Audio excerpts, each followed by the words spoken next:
მოძი ხართ? მეტნაკლებად.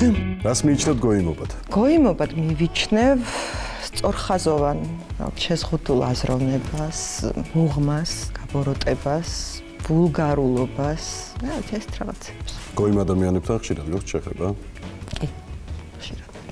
სამწუხაროდ. სამწუხაროდ. ნარკოტიკისადმი როგორი დამოკიდებულება გაქვთ? გაინტერესებთ გამისინჯავს თუ არა, ხო, ალბათ ეს გინდოდათ გეკითხათ. მარიხუანა გამისინჯავს, თუმცა არ არის ჩემთვის საინტერესო. ეს წლების წინ გამისინჯავს და არ ვარ მისი მომხმარებელი, არანაირი ნარკოტიკის მომხმარებელი არ ვარ, არ მჭირდება. ვთვლი რომ უნდა იყოს ლეგალიზებული, იმის მეუხედავად რომ მე არ ვარ მომხმარებელი და არ შეიძლება მსუბუქი ნარკოტიკების გამო ადამიანები ისხდნენ ციხეში. გამსაღებლები უნდა ისჯებოდნენ და დამოკიდებულ ადამიანებს სჭირდება ჩველა და მკურნალობა. აი რა კარგად ჩამოვაყალიბდა. ფანტასტიკურად. გულისკენა რომელიც არ მოვიწყდება. იცით რა არის, ცუც ადვილად ვივიწყებ და გულისკენას ვერ გეტყვით ესე, იცით? შეიძლება ბევრ ადამიანს უტკენია გული, მაგრამ აღარ მახსოვს. ანუ ბოლომდე პატიობთ? იცით რა, პატიება სხვა რამ არის. უბრალოდ არ ვიმახსოვრებ, არ მინდა რომ მახსოვდეს რაღაცები. ჩემთვის ეს რჩება არა ემოციის დონეზე, არამედ ინფორმაციის დონეზე. რომ აი ამ ადამიანს შეუძლია ასეთი რამ გააკეთოს. და შეგიძლიათ ურთიერთობა გააგრძელოთ? არა. მეტი ანაზღაურების სანაცვლოდ კავკასიას დატოვებით. ერთი პატარა პრობლემაა კავკასია არის ჩემი საკუთრება. ნახოთ ამიტომ ვერ დავტოვებ, მაგრამ გაცვლით თუ გინდათ გავცვლი. აი რუსთავიორში გავცვლი გინდა. კითხოთ გვარამი. ჭორი რომელმაც გაგაბრაზათ. ბანალური ჭორები მესმის ხოლმე და ბოლოს გავბრაზდი, მაგრამ არ ვიტყვი ამ ჭორს, ტირაჟირება არ მინდა, მაგრამ ზოგადად ჭორებზე ძირითადად ვიცი. პროფესიული ჭორი იყო? პროფესიულთან მიდმული პირადი. საქმიან ქალს ხაჭაპურის გამოცხობა უნდა ეხერხებოდეს? სასურველია რომ ეხერხებოდეს, რა თქმა უნდა. მე არ ვიცი ხაჭაპურის გამოცხობა, მაგრამ თუ დამჭირდა გავაკეთებ და საერთოდ არ მესმის ამ პოზის, რომ აი მე არ ვიცი არაფერს გაკეთება სამზარეულოში და რაღაც ამით თითქოს თავს იწონებენ ხოლმე. თუ დამჭირდა, ყველაფერს გავაკეთებ ხაჭაპურსაც და ხარჩოსაც. ოჯახში დაბრუნებულმა საქმიანი ამბები გარეთ უნდა დატოვა? იცით რა არის ეს მკაცრი საზღვრები არ არსებობს ჩემს ცხოვრებაში, არ სხვაგან როგორ ხდება, მაგრამ არ ხდება ჩემთან ესე, შეიძლება რაღაც საქმე წამოვიღო და სამსახურში ღამე ვერ მოვასწრო და ღამე გავაკეთო სახლში, ასე რომ არ მაქვს ესეთი მკაცრი საზღვრები გავლებული. პოლიტიკაზე საუბრობთ ოჯახში? აი, რასაც არ ვაკეთებთ, ეგ არის რომ სახლში პოლიტიკაზე არ ვსაუბრობთ ნამდვილად, იმიტომ რომ არ ვთვლი რომ ქართული პოლიტიკა ისეთი მნიშვნელოვანი და ისეთი საინტერესოა, რომ სახლშიც ამაზე უნდა ისაუბრო. ფული მხოლოდ ხელის ჭუჭყია? პირდაპირ გაგებით თუ ავიღებთ, ალბათ კი, იმიტომ რომ ძალიან ბევრი ბაქტერია ხო ამ კუპიურაზე, ესე ვიცით. ისევე როგორც ძალიან ბევრ ამაზე, რასაც ჩვენ ვეხებით მოაჯირი თუ რა ვიცი, მობილურიც კი, მაგრამ ვფიქრობ რომ ამ ფრაზის ავტორს უფრო მეტაფორულად უნდა და რაღაცის თქმა და აი ამაში არ ვეთანხმები, იმიტომ რომ არ მიმაჩნია სწორად, იმიტომ რომ ფულით ძალიან ბევრი კარგი რამის გაკეთება შეიძლება. მთავარია ფულისადმი სწორი დამოკიდებულება გქონდეს, როგორც ჩონის პროცესში, ისე ხარჯვის პროცესში. ფულით ადამიანის ყიდვა შეიძლება? სამწუხაროდ კი. სპონტანური გადაწყვეტილება? ძალიან ბევრ გადაწყვეტილებას ვიღებ სპონტანურად. თითქოს სპონტანურად. სამსახურში? სამსახურში ნაკლებად, მაგრამ მაინც მიწევს სპონტანური გადაწყვეტილების მიღება, ამიტომ არ გამოვყოფ. შეცდომა რომელსაც აღარ გაიმეორებთ? გუშინ ქუჩა გადავკვეთე ზევიდან და კი ნაღამ დამაჯარიმეს როგორც ფეხით მოსიარგლე და აღარ გადავკვეთე. ძალიან სიმპათიური პატრული იყო, რომელმაც ამიხსნა, რომ ეს არ შეიძლება და აღარ გავაკეთე. მეორედ იგივე შეცდომას შეგნებულად უშვებენ? გააჩნია. შეიძლება იცოდე რომ შეცდომაა, მაგრამ გიღირდეს იმ მომენტში, რომ ეს შეცდომა დაუშვა, იმიტომ რომ სანაცვლოდ რაღაც ისეთ ფასეულს იღებ, რომ თქვენ დაგიშვიათ მეორედ შეგნებულად შეცდომა? კი, დამიშვი. სად გადის თავისუფლების ზღვარი? თავისუფლების ზღვარი პირველ რიგში ჩვენს თავებში და ტვინებში. და მე ყველგან გარშემო, რა ვიცი, დავიწყოთ აი თუ გინდათ 1 მეტრის რადიუსიდან და მივყვეთ. ყველგან. ჟურნალისტისთვის პოპულარობა აუცილებელია? კი, აუცილებელია, ვინაიდან ეს პროფესია მოითხოვს საჯაროების მაღალ ხარისხს და ჟურნალისტიკის პროდუქტს, რომელიც უნდა მოიხმაროს ფართო საზოგადოებამ, რაც მეტი ადამიანი მოიხმარს ამ პროდუქტს, ძალიან მარტივად რომ ვთქვათ, მით უფრო კარგია. მომენტი, რომელიც კადრივით მახსოვს. ბევრი მომენტი მახსოვს, აი ბავშვობიდან დაწყებული კადრივით და თქვენ წარმოიდგინეთ, ეს საბავშვო ბაღის ამბები უფრო მახსოვს, ვიდრე მაგალითად ბოლო წლების ამბები, ეს კადრებად მახსოვს, ჯგუფელები. ჩვენ ხო რაღაც ჩვენი ფირები გვაქვს თავში და მახსოვს სიტუაციებს ავქავთ კადრებად და სუნით. სუნი? სუნია ჩემი მთავარი აღქმა და კომუნიკაცია სამყაროსთან. ეს მე ყველაზე გამძაფრებული. ხნოსვა. ყველაზე მძაფრი სურდები? მძაფრი, არ ვიცი, კარგი გაგებით, გულისხმობთ თუ ცუდი გაგებით, ამიტომ მე გეტყვით, ჩემი საყვარელი სუნი რა არის, წვიმის და მიწის ერთად შერეული. პროფესიის შეცვლაზე, როდესმე გიფიქრიათ? ჩემში ძალიან ბევრი არ შემდგარი პროფესია ცხოვრობს. ჩემ პრობლემა. რაც მაგალითად ვარ არ შემდგარი მწერალი. სიამოვნებით ვიქნებოდი მწერალი, მაგრამ რაც არის ეს არის, რაც ვარ ეს. არ დაგიწერიათ არაფერი. რაღაცები კი მიჯღაბნია. ლექსი? ლექსი ძალიან ღრმა ბავშვობაში და არც მახსოვს და არც ვთვლი რომ რამე ფასეული იყო, მაგრამ იმედი მაქვს, ოდესმე რამეს დავწერ ფასეულს. სისტემა უნდა დაინგრეს? პოლიტიკური კონტექსტით მეკითხები? როგორც კი ბატონო, სისტემა უნდა დაინგრეს, ის სისტემა, რომელიც დგას ადამიანის უფლებების დარღვევაზე, ზეწოლაზე, ადამიანის ღირსების შელახვაზე. ასეთი სისტემა უნდა დაინგრეს და არ უნდა არსებობდეს, იმიტომ რომ ჩემთვის მიუღებელია ის ფორმულირება, რომ სისტემაა მთავარი და ყველა უნდა შემოვევლოთ და ვენაცვალოთ სისტემას. ჩემთვის არის მთავარი ადამიანი და სისტემაც იმისთვის გვჭირდება, ნებისმიერი რომ ადამიანებმა ვიგრძნოთ თავი კარგად, კომფორტულად და ბედნიერად. პროფესიული შეცდომა დაგიშვიათ? მე რამდენიც გინდა. გამოსწორება მარტივია? იცით რა არის რაღაცა დრამატული შედეგები, მაინც და მაინც არ მოყოლია. ერთ-ორჯერ მქონდა მძიმე შედეგი, მაგრამ რა ვქნათ ახლა, თავს ვერ მოვიკლო. ყველა უშვებ შეცდომებს. არჩევანი რომელშიც შეცდით? ბევრია ასეთი, მაგრამ არც ეს არის დრამატული. ყოველთვის გამოსწორება შეიძლება. ყველაფერი გენიალური მარტივია? იცით როგორ არის რაღაცები, თუნდაც ძალიან რთული. შეიძლება ძალიან მარტივად გადაწყდეს და ხანდახან ძალიან მარტივია მოარგოთ გასაღები, თუნდაც ყველაზე ჩახლართულ ვითარებას. აი ამ ხრივ ვეთანხმები ამ ფრაზას, მაგრამ მეორეს ხრივ არ ვეთანხმები ხა. როგორ ფიქრობთ, ბახის ნაწარმოებები მარტივია? არა. გენიალურია? ბუნებრივია. ანუ არ არის ყველაფერი გენიალური მარტივი. ცხოვრება ტელევიზიის გარეშე. ეს იქნებოდა ალბათ სრული ნირვანა და სიამოვნება. გამიკურდა? დასვენება, სიმშვიდე, კარგი იქნებოდა. გიფიქრიათ, რომ ტელევიზიიდან დასულიყავით? წავალ ალბათ ოდესმე. და რას გააკეთეთ? ძალიან ბევრი რამ შემიძლია გავაკეთო, რაც სიამოვნებას მომანიჭებს. მე ასე ვფიქრობ, რომ შეიძლება ვაზვიადოთ. მე არ ვარ ეს მანიაკი, ასე ვთქვათ, რომ ამბობენ ხოლმე, რომ აი ერთხელ რომ იგრძენი ტელევიზიის მტვერი და განათებამ რომ ერთხელ მოგანათა, იმას მე მოვიწამლე და აღარ შემიძლია ცხოვრება. მე არ ვარ ესეთი ადამიანი, არაფერზე არ ვარ დამოკიდებული და მიჯაჭული ისე, რომ არ შემეძლოს მასთან განშორება. რომ შეგეძლოთ, რას ამოშლიდით თქვენი ცხოვრებიდან? რამდენიმე ეპიზოდს ამოვშლიდი, ნამდვილად უბრალოდ ამ ეპიზოდებს ვერ მოგიყვებით. სამსახურის გამო სტრესი მიგიღიათ? კი, წლების მანძილზე ძალიან ბევრი და ამიტომაც ასოცირდება ჩემთვის ტელევიზიისგან თავისუფალი ცხოვრება დასვენებასთან. როგორ გამოდიხართ სტრესიდან? სხვადასხვა საშუალებებით მაქვს რაღაცა თვითრეგულაციის მექანიზმები მაქვს შიგნით და ვახერხებ ხოლმე. ჟურნალისტი ფანჯრიდან მართლა უნდა გადაწვრეს? კი, თუ საჭირო უნდა გადაწვრეს ნამდვილად. გონიათ ასეთ შემთხვევა, რომ დაგჭიროებიათ? პირდაპირი გაგებით არა, მაგრამ რაღაცა მსგავსი მქონია კი. რესპონდენტისგან დაუმსახურებელი კრიტიკა მიგიღიათ? დიახ, მიმიღია. რეაქცია? არა, რეაქცია უნდა მოვახდინო. რესპონდენტს შეიძლება ქონდეს თავისი აზრი. არცყანია. თუ საჭიროა ვუპასუხებ არგუმენტები თუ მაქვს იმ მომენტში ვუპასუხებ, თუ არა გავატარებ. რესპონდენტებისგან წყენა ცოტა ისეთი რამეა, რა ვიცი, მაინც არ წყენია. ჩვენს ქვეყანაში გენდერული თანასწორობა მითია? არის რო ესეთი მითი? არსებობს. არ ვიცი, მითიც არ არის მე მგონი. რაღაცა ტიპის თანასწორობისკენ მივდივართ, მაგრამ ჯერჯერობით შორს ვართ რეალური გენდერული თანასწორობისკენ. ვის აზრს ითვალისწინებთ? გაჩნია აზრს, ავტორს არ აქვს მნიშვნელობა, თუ არის საინტერესო აზრი, ყველას აზრს ვითვალისწინებ. ვის კრიტიკას იღებთ? იმ ადამიანების კრიტიკას ვიღებ, ვისაც აქვს კომპეტენცია და უფლება, რომ გამაკრიტიკოს. კონკრეტულ ადამიანს დაგვისახელებთ? ჩემი შვილის კრიტიკასაც ვიღებ. გადაცემის წაყვანისას წყობიდან გამოსულ ხართ? კი, გამოსულ.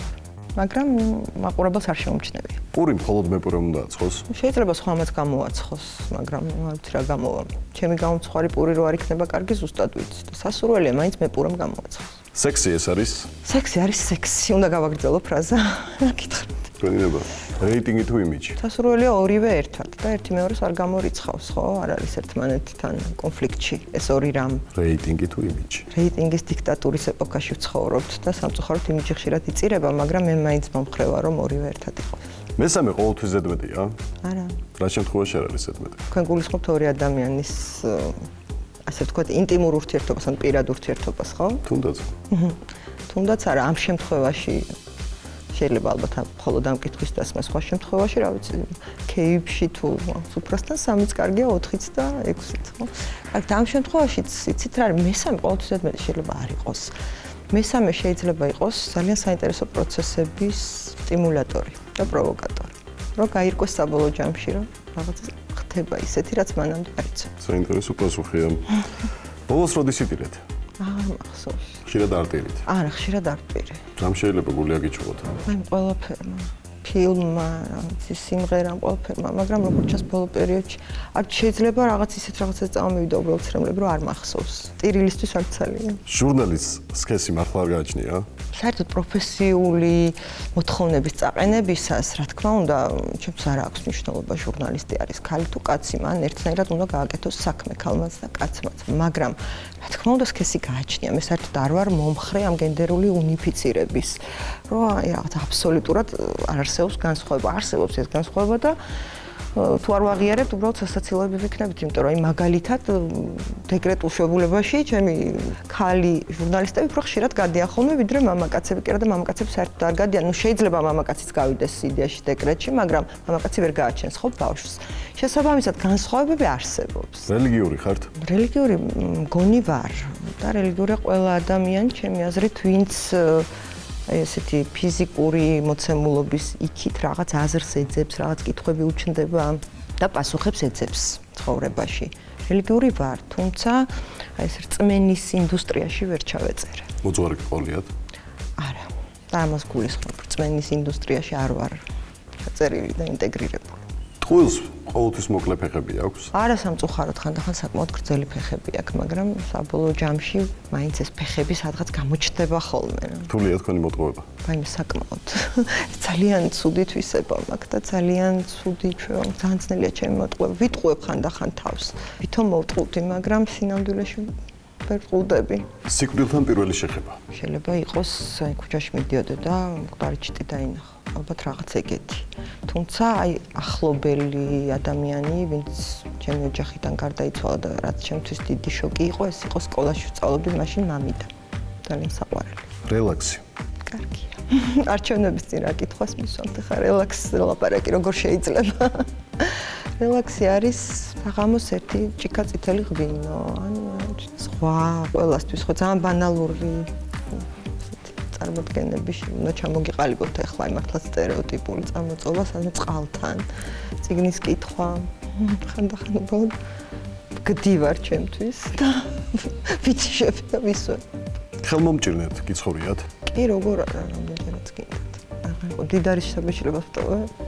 არა, მიცხოვრია და ეს არ არის პრობლემა, პირადად ჩემთვის, პირადი ფული ნაკლებად მადარდებს ხოლმე ყოველთვის. თუ არ მაქვს, არ ვხარჯავ და ამას უყურებ ძალიან მშვიდად და ვიცი, რომ ეს პერიოდი გაივლის, რთული პერიოდი და ყოველთვის ესე ხდება ხოლმე. მე უფრო ნერვიულობ ხოლმე ტელევიზიის ფინანსებზე და როცა ტელევიზიას აქვს ფინანსური პრობლემა, პირადი ფინანსური პრობლემები ხა მადლობა ღმერთს შეერი არასოდეს არ ყოფილვარ და დარწმუნებული ვარ არც ვიქნები არასოდეს. ვალის აღება გიწევთ? ხანდახან კი. კრედიტები, ბანკების. კრედიტები მაქვს ბევრი. ერთი მერცხალი გაზაფხულს ვერ მოიყვანს? მერცხალს გააჩნია. როგორი უნდა იყოს? ვიღაც ხო უნდა მოფრინდეს პირველად და მე მას დანარჩენით მოყვებიან. გაზაფხულს მოვა. მილიარდერი ყოფილიყავი? კარგი კითხვა. ბევრ საინტერესო რამეს გავაკეთებდი. როგორც ჩემთვის, ისე სხვებისთვის, ბევრ კარგ პროექტს გავაკეთებდი.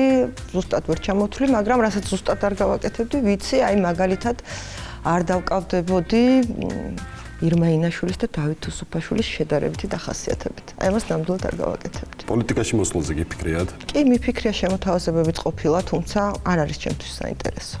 პოლიტიკაში მოსვლა იმ ფორმით, რა ფორმითაც დღეს მოდიან და მე რასაკეთებენ, ოღონდ თვითონ აღარ იციან და მე არსად აღარ მიდიან და რჩებიან. ოდესმე შეიძლება მოვიდე კიდევაც, არ ვიცი. 2030 წელს, მაგალითად. პოლიტიკოსებთან მეგობრობთ? კი, მყავს მეგობრები პოლიტიკოსებს შორის. რთულია რესპონდენტსა და მეგობარს შორის ზღვარის გავლენა? თით რა ვერიდები ძალიან ჩემს მეგობრებთან ასეთ ამპლუაში გამოსვლას და ვცდილობ რომ მეგობრები არ მოვიწვიო ეთერში და ამის გამო დამეჩაგრა რამდენიმე მეგობარი. არ შემიძლია მიჭირს. არ წინთ? ალბათ წინთ, მაგრამ არა მყოლია რესპონდენტად მეგობარიც, მაგრამ ერთი კარგი თვისება მაქვს, შეიძლება შევიქო თავი. რა თქმა უნდა. საკმაოდ ობიექტური ვარ საკუთარი შვილის მიმართაც კი და თუნდაც ჩემმა მეგობარმა რაღაც არასწორად გააკეთოს, შემიძლია ეთერში ვკითხო ამის შესახებ და ვფიქრობ, რომ ისიც გაგებით უნდა მოეკიდოს ამას, იმიტომ რომ იმ მომენტში მუშაობთ, მეც და ისიც. თუმცა ამას შეიძლება მეგობრობა საფრთხის ქვეშ დააყენოს. ვეცდები ისე მოვიქცე, რომ არ დაადგეს მეგობრობა საფრთხის ქვეშ, თუმცა ეს არის ჟურნალისტიკის მარადიული დილემა, რა უნდა მოუხერხო იმ მეგობრებს, ვინც პოლიტიკაში ან მთავრობაში მოვიდნენ. ძალიან რთულია ეს და მე პირადად რამდენიმე მეგობართან შემიწყვეტია კიდევაც ინტენსიური ურთიერთობა. ახლა თუ მივყვებით სერიოზულად ამ თემას, ინტენსიური ურთიერთობა იმ პერიოდში, როცა ის ყოფილა რაღაც თანამდებობაზე, რაღაცა შემიწყვეტია. გაგებით ეკიდებიან? კი, რა თქმა უნდა. ოხერხულ მდგომარეობაში როდის ვარდებით? როდესაც მაგალითად ვიღაცას რაღაც შევპირდი, ვერ შეუსრულე, აი მაშინ ვარდები, როდესაც რაღაცას მატყუებენ უტიფრად. რა ვიცი, ხობის მაგივრადაც ვარდები ხოლმე და ჩემს მაგივრადაც. რა თემაზე არ გიყვართ საუბარი? პირად თემებზე არ მიყვარს საუბარი. შეიძლება გეკითხებიან? ჟურნალისტებმა ყველა მიცის რომ ამ თემაზე არ უნდა დამისვან კითხვები და იყო რამდენჯერმე მცდელობა, მაგრამ წარუმატებლად დასრულდა პირად თემებზე და აი ინტიმურ თემებზე, ძალიან ინტიმურს გულისხმობ, რაც შენს შინაგან მდგომარეობას ეხება, ახლა მეგობრებთანაც არ მიყვარს საუბარი. ბავშვობიდან ცუდად მახსოვს. ვაი, საშინლად მახსოვს კბილის ექიმი, აცრა, თითიდან სისხლს რო ვიღებდნენ, თუ გახსოვთ და აი ესეთ რაღაცები მახსოვს კოშმარულად, მეშინა და ნემსის ძალიან. სტერეოტიპი, რომელიც დავამსხვრია. მთელი ცხოვრება საკუთარ თავში ვამსხვრევ სტერეოტიპებს და რეალურად ხო ჩვენ სტერეოტიპებით ვცხოვრობთ, ხო? და აღარ არის საინტერესო მე ცხოვრება. სტერეოტიპი, რომელიც თქვენ შესახებ არსებობს. არ ვიცი. არ ინტერესდებით? არა, იცით, რაღაცები მოდის ხოლმე ჩემს ყურამდე. ზოგი თვლის, რომ ძალიან ცივი ადამიანი ვარ, ზოგი თვლის, რომ კაცრი ვარ, ზოგი პირიქით თვლის, რომ ძალიან ჭკვამხიარული ვარ. არის ძალიან განსხვავებული მოსაზრებებია ჩემს შესახებ, ასე რომ ვერ გეტყვით. ტრადიცია, რომელიც გაღიზიანებთ. მაღიზიანებს ყველა ტრადიცია და ყველაფერი, რაც არის შინაარსისგან დაცლილი ფორმა. ან აბსურდული შინაარსი აქვს. კონკრეტულად? არ მინდა ტრადიციების მოყვარულებს ვაწყენინო, მაგრამ ბევრი გვაქვს ესეთი ტრადიცია. დაწყებული ქელეხიდან დამთავრებული кейფის ზოგიერთი ფორმით და ნაირსახეობით. თქვენ გიყვარს ქართულ სუფრაზე ყოფნა? კი, მიყვარს სახლობლებთან და მეგობრებთან ერთად ყველანაირ სუფრაზე მიყვარს ყოფნა, გინდა ქართული დავარქოთ და გინდა ფრანგული. ქალი როგორი თამადაა? მე არანაირი და სხვები რა ვიცი, ვისაც გამოსდის და მოსწონს, შეუძლია ითამადოს. ლექსი გითხრამ სუფრასთან? არა, რა თქმა არა ეს ყარაჩოღელი ქალი არა ვარ სუფრასთან დალევენ და მაგიდაზე ახტებიან და სადღე გძელებს სიტყვენ და ლექსებს სიტყვენ არა ჩემგან არ გამოვაი ადამიანი რომელმაც შემცვალა იცით რა არის ზოგადად ჩემზე გავლენის მოხდენა არ არის ადვილი მაგრამ არიან ადამიანები ვინც შემცვალა რა ვიცი ბევრი ესეთი ჩემი ქმარი ჩემი შვილი ყველა თავისებურად შემცვალა და მიყვარს ისეთი ადამიანები ვინც ცვლიან ანუ შეიძლება ადამიანმა რაღაცა ისეთი ემოცია აღმოგაჩენინოს და განახოს, რაც არც კი იცოდი აქამდე რომ არსებობდა. შეიძლება სრულიად უცხო ადამიანმა ისეთი შთაბეჭდილება დატოვოს, რომელსაც რამდენიმე წუთით შეხვდი სადღაც ქუჩაში, მაგალითად, რომ რაღაცა შეიცვალოს შენში და მიყვარს საერთოდ ცვლილებები და მიყვარს ის ადამიანები, ვინც ჩემში ცვლილებებს იწვევენ. ერთი ფაქტი, რომელიც არ ვიცით თქვენ შესახებ. ძალიან ბევრი ფაქტია ესეთი, რომ რა ვიცი, რომელი გითხრათ ახლა და საერთოდ არ ვთვლი, რომ საინტერესო ვარ იმდენად, რომ ახლა რაღაცა და მოვყვე ფაქტები ჩემს შესახებ. არა მაქვს ეგეთი აღქმა, თვითაღქმა, რომ რაღაცა სელებრიტი ვარ და ახლა იმის ძალიან აინტერესებს ფაქტები ჩემს შესახებ. შესაბამისად, რა ვიცი, რა ფაქტი გითხრათ, არ ვეტყვით არაფერს. პოპულარობა არ მოგწონთ? პოპულარობა არ არის რაღაც ის მდგომარეობა რომელიც იყო ან ჩემი მიზანი, ან ამოცანა და რომელიც არის რაღაცა ხიბლი ჩემთვის. ეს მოიტანა იმ საქმემ, რასაც ვაკეთებ ამდენი წელია. ვერ ვიტყვი რომ რაღაცა პოპულარული ვარ და ავტოგრაფებს მართმენ ქუჩაში ცნობენ და წლების მანძილზე ძირთად პრობლემებზე მელაპარაკებოდნენ ხოლმე. შესაბამისად, ჩემი პოპულარობა ჩემთვის არ არის რაღაცა ესეთი ვარსკვლავური მოვლენა.